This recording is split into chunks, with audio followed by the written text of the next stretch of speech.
মাননীয় পটুয়াখালী জেলার medical college প্রতিষ্ঠা করা হয়েছে।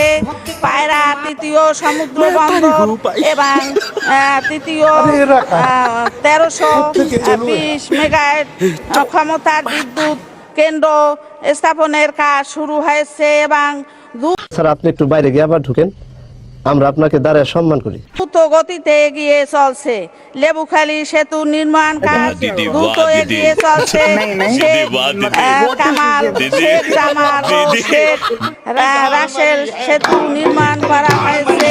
তাই পটুয়াখালীর বাসীর পক্ষ থেকে মাননীয় প্রধানমন্ত্রী জননেত্রী শেখ হাসিনা এবং মাননীয় সড়ক পরিবহন ও সেতু